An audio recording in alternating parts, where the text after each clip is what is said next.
Money does not shout when it changes the course of a life. It whispers. I learned that the night I stood outside my father's study and heard my own future reduced to an inconvenience. We cannot fund both of them, my father said, his tone clipped and decisive. Elena's law school must come first. Marissa can keep working at the Harbor Grill. It suits her. My fingers tightened against the frame of the half-closed door.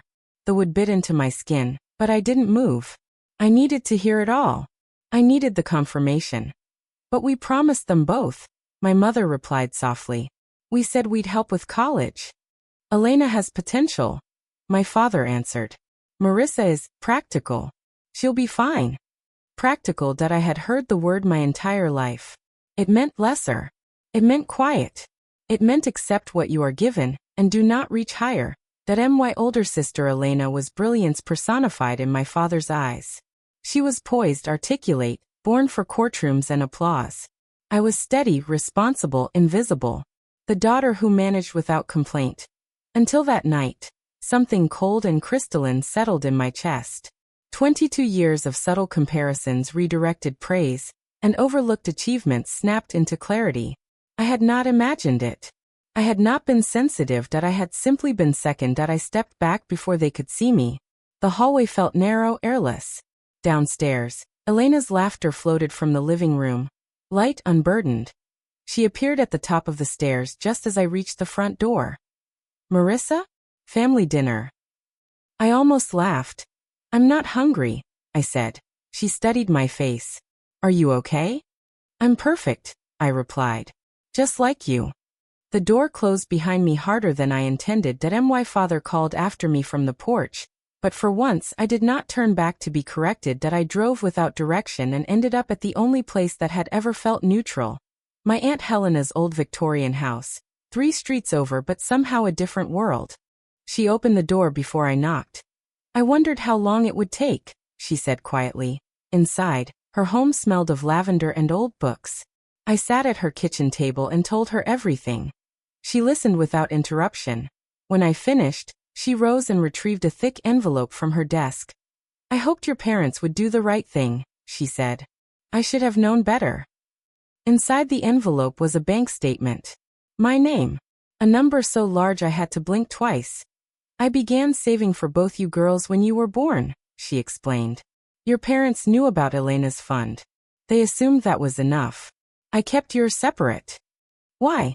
I whispered. Because I saw what they were doing long before you did.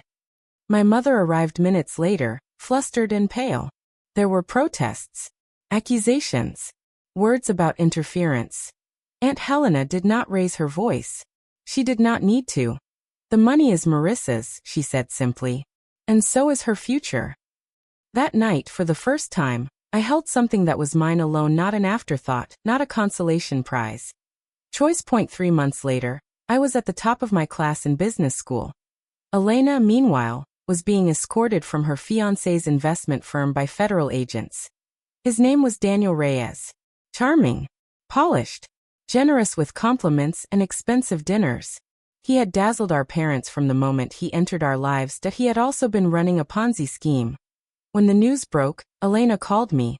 I knew something wasn't right, she admitted, her voice stripped of its usual composure. I saw discrepancies. I ignored them. You wanted to believe him, I said. Yes. There was no triumph in hearing her unravel. No vindication. Only recognition. For the first time, she sounded unsure. The prosecutors offered her immunity in exchange for testimony. Our parents urged loyalty. Reputation mattered more than truth. Will you come with me? She asked. I did not hesitate. Not for her, for truth. Her sentencing came the same day I made the dean's list. Probation. Community service. Public disgrace. Our father called to inform me that family unity was essential during this difficult time. He did not mention my academic achievement, that he never did. But something had shifted. Elena began to see the scaffolding of expectations that had shaped us both. She found work where she could, at the Harbor Grill, the very diner my father once said was suitable for me. The irony did not go unnoticed. One afternoon, our parents cornered us there with talk of a family trust. They wanted my half to cover her legal expenses. I looked at Elena, expecting humiliation. Instead, she shook her head. No, it was the first time she had ever contradicted them publicly that I felt something unfamiliar then. Not rivalry. Alignment. 6 months later, Aunt Helena died. The grief was sharp and clean. She had been the only adult who saw both of us clearly at her house.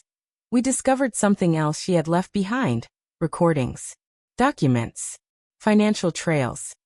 Our father's firm had not simply been adjacent to fraud. It had orchestrated it. Shell companies in our names. Transactions routed through Elena's fiancé's firm. Our education, our careers, all positioned to serve as credible facades that we had been pieces on a board. Our mother wept. Our father denied. Then he saw the evidence in a conference room overlooking the city. Elena and I presented two options: federal investigation or quiet resignation and full transfer of ownership. He chose silence. For the first time in our lives, he did not control the narrative. Elena took control of the firm's legal restructuring. I expanded the restaurant chain I had helped modernize during my internship. We merged interests, ethical capital funding, sustainable growth, transparent investments, clean books. No facades. The Harbor Grill was sold to its staff, who renamed it Helena's. I attended the reopening quietly. The sign made me smile.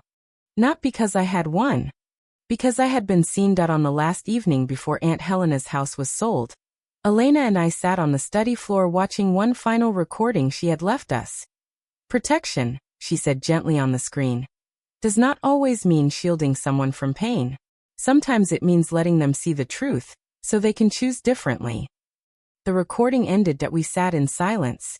Do you ever wonder, Elena asked softly, if we became exactly what they wanted? No, I said. They wanted obedience, competition, dependence. And what are we? Independent, I answered. Together. She nodded. We locked the door behind us and walked toward our separate cars, no longer cast in assigned roles. Not the golden daughter. Not the practical one. Just two women who had stepped out of someone else's script. Revenge is intoxicating in theory. In reality, it is rarely satisfying. What satisfied me was not watching my father step down from his empire. It was realizing I had built something he could neither manipulate nor diminish. What healed me was not Elena's fall. It was her rise, not above me, but beside me. Money had revealed the truth. But truth gave us something better than revenge. It gave us authorship. And in the end, rewriting our own story was the only victory that mattered.